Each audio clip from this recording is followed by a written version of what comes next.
Cinema వాళ్ళ మీదనే ఎక్కువ వస్తుంది, వాళ్ళే ఎక్కువ డ్రగ్స్ తీసుకుంటున్నారు. అసలు ఈ దావూద్ ఇబ్రహీం డ్రగ్లో సంపాదించిన డబ్బుని వైట్ చేయడానికి సినిమాలు ప్రొడ్యూస్ చేశారు. ఎందుకంటే అక్కడ ఎక్స్ట్రీమిస్ట్ అంటే నక్సలైట్ల ప్రభావితమైన ప్రాంతాల్లో ఇది ఎక్కువగా సాగు చేస్తున్నారు. నార్కోటిక్స్ గురించి యువతకి ఏం చెప్తారు? అతి ముఖ్యంగా ఈ టీనేజర్స్కి తల్లిదండ్రుల మాట వినే పరిస్థితి ఓన్లీ 7 to 8% ఉంటుంది. సామెత ఉంది, tell me your friends, I will tell you what you are. Raghuvaram దగ్గర నుంచి వీళ్ళంతా డ్రగ్కు అలవాటు పడినోళ్ళే. ఒక పాడేరు దగ్గర ఫారెస్ట్ ఏరియాలో మొత్తం ఈ శీలవతి అనేటువంటి గొప్ప రకం అక్కడ పండుతుంది, ఆ ల్యాండ్కి సూట్ అవుతుంది. అప్పుడు నేను పనిచేసే రోజుల్లో కొన్ని టీ స్టాల్స్లో ఈ గసగసాల పొట్టుని అంటే హస్క్ని అది తీసి ఛాయ్లో ఉడకబెట్టిస్తే మీరు తాగంగానే అబ్బా.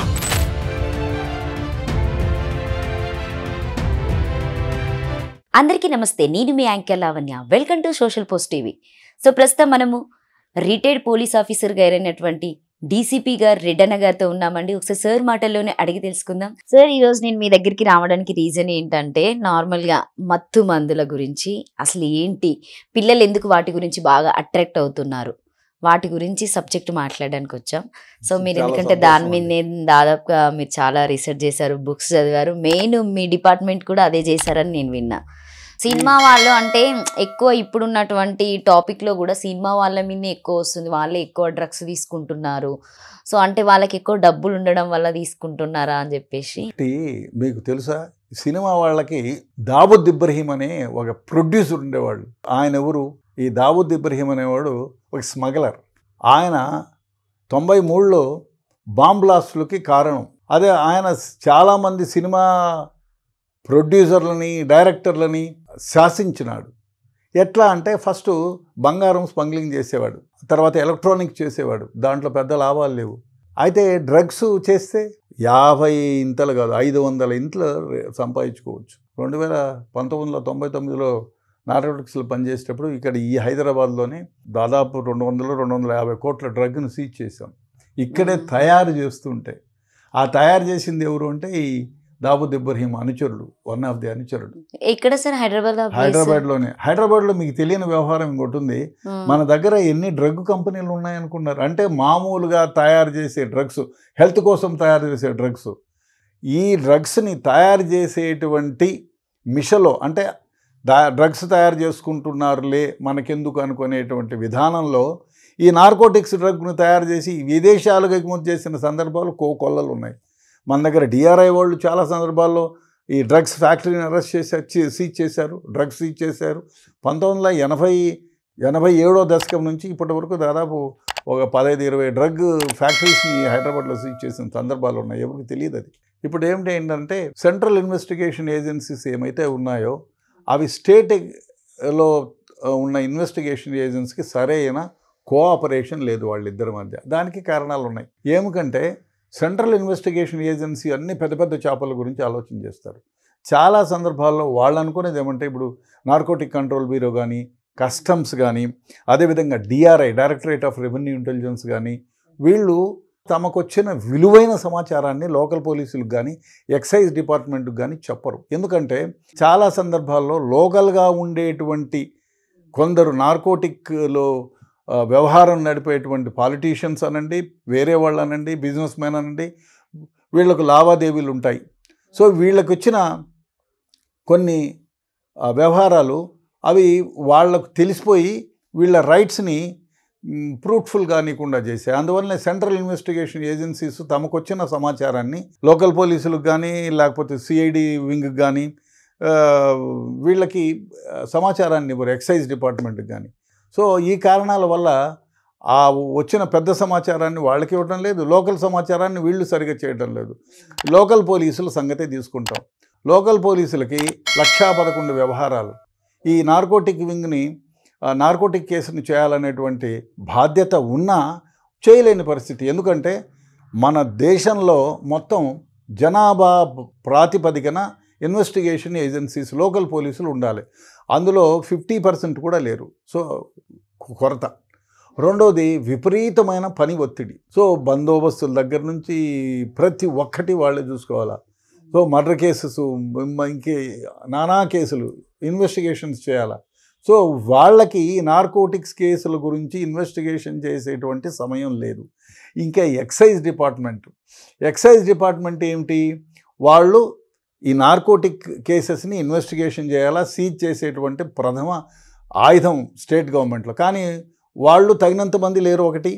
రెండోది వాళ్ళు ఈ సారాయి విపరీతంగా, అంటే బ్రాందీ విస్కీ షాపులు విపరీతం చేసేసారు. అదే మెయిన్ ఆదాయం అయిపోయింది గవర్నమెంట్కి. దాంట్లో ఎక్సైజ్ వాళ్ళ రెంట్లు కట్టించుకోవడానికి దానికి పరిమితం అయిపోయింది తప్ప, ఎక్కడైనా గుడుంబాలను దానిలో చెదరగొట్టడం తప్ప ఈ నార్కోటిక్స్ కేసెస్ని ఇన్వెస్టిగేషన్ చేసే పరిస్థితిలో వాళ్ళు లేరు. ఇకపోతే డిఆర్ఐ వాళ్ళు పెద్ద పెద్ద కేసులు, నార్కోటిక్ కంట్రోల్ బ్యూరో ఏమో ఢిల్లీలో కూర్చొని ఉంటుంది, వాళ్ళు సరిగా అంటే లోకల్గా వ్యాపించి ఉండరు.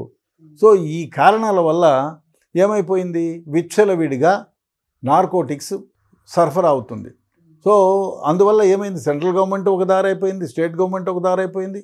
సో ఈ కారణాల వల్ల మనకి నార్కోటిక్ కేసెస్ ఇన్వెస్టిగేషన్లో పకడ్బందీగా చేయలేకపోతున్నాం. ఇంకా మెయిన్ విషయం ఏమిటంటే, ఈ నార్కోటిక్ కేసెస్లో ఇన్వెస్టిగేషన్కి స్పెషల్ ప్రొవిజన్స్ ఉన్నాయి. ఏదో మర్డర్ కేసు, మానభంగం కేసులోనూ, డకాయిటీ కేసులోనూ, రాబరీ కేసులోనూ ఇన్వెస్టిగేషన్ చేసినట్టు చేసేదానికి వీలు లేదు. ఎందుకంటే స్పెషల్ ప్రొవిజన్స్ ఉన్నాయి, యాక్టే స్పెషల్ యాక్ట్.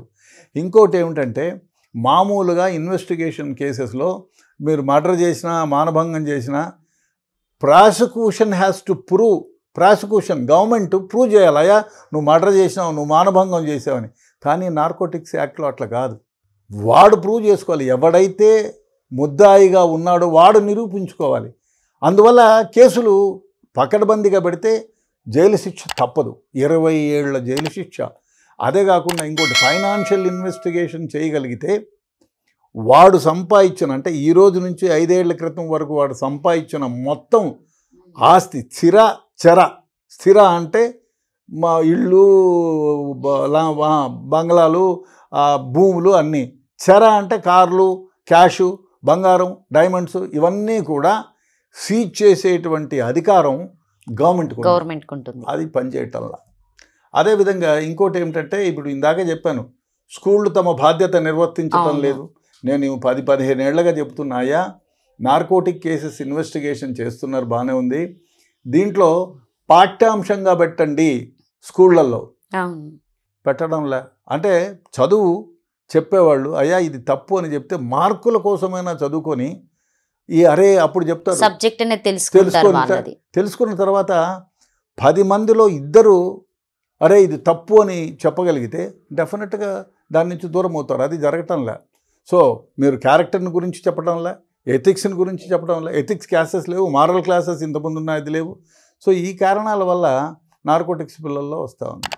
ఇంకొకటి ఏమిటంటే, మనము ఈ ఇన్వెస్టిగేషన్లో చాలా పెద్ద లోపం ఏమిటంటే, వీళ్ళకి ట్రైనింగ్ ఇవ్వాలి పోలీస్ ఆఫీసర్లకి. ఈ నార్కోటిక్స్ ఎక్కువ రోజులు 2 రోజులు ఇస్తే చాలు, అంత టైం లేదు, ఇవ్వటం లేదు. దానివల్ల ఏమైపోతున్నాయంటే, పెట్టిన కేసుల్లో ఓన్లీ 3-4% నెగ్గుతున్నాయి, మిగతా కేసులన్నీ కొట్టేస్తున్నాయి. ఎందుకు? ఇన్వెస్టిగేషన్ ప్రొసీజర్ని పోలీసులు కానీ మిగతా ఏజెన్సీలు కానీ పకడ్బందీగా కాదు దాని ప్రొసీజర్ని ఫాలో కాకపోతే కేసు కొట్టేస్తారు, 1 సెకండ్లో కొట్టేస్తారు. సో మామూలు అరెస్ట్ చేస్తే మీరు సెర్చ్ చేస్తారు, కానీ ఈ నార్కోటిక్ యాక్ట్లో అట్లా కాదు. పట్టుకున్న ముద్దాయిని, అయ్యా మహాప్రభు నీ దగ్గర ఈ నార్కోటిక్ డ్రగ్ ఉందని మాకు సమాచారం ఉంది, దాన్ని సెర్చ్ చేయాలంటే నేను మీకు మ్యాజిస్ట్రేట్ ముందు తీసుకెళ్తారా, ఎగ్జిక్యూటివ్ మ్యాజిస్ట్రేట్ ముందు తీసుకెళ్తారా అని ఒక మెమో ఇచ్చి వాని దగ్గర నుంచి రిప్లై తీసుకొని ఆ విధంగా ఎగ్జిక్యూటివ్ మ్యాజిస్ట్రేట్ దగ్గరికి తీసుకెళ్ళి సెర్చ్ చేయాలి. యాక్చువల్గా వాళ్ళు తీసుకెళ్ళి సెర్చ్ చేయకపోయినా ప్రొసీజర్ అన్నా ఫాలో కావాలి, అది జరగటంలో అందువల్ల కేసులు కొట్టేస్తున్నాయి. అదే కాకుండా పొలిటికల్ ఇంటర్ఫియరెన్స్ ఎక్కువ ఉంది. ఎవరన్నా ఒక మనిషిని అరెస్ట్ చేస్తే, సార్ ఈ మన పార్టీ ఓడండి, ఆడ ఏదైనా చేయండి, సహాయం చేయండి అంటారు, ఇంటర్ఫియరెన్స్ ఉంటుంది. సో ఆ విధంగా ఈ నార్కోటిక్స్ కేసెస్లో పొలిటికల్ ఇంటర్ఫియరెన్స్ వల్ల కొన్ని కేసుల్లో పోతుంది. అదే కాకుండా ఇంకొన్ని కేసుల్లో డబ్బుల ప్రభావం, డబ్బులు సరే పట్టుకున్నావు సార్, 1 లక్ష రూపాయలు ఇస్తాం, 10 లక్షలు ఇస్తాం, 20 లక్షలు ఇస్తాం, మా వాడికి సహాయం చేయండి, అదొకటి. విట్నెస్లను కొంటున్నారు.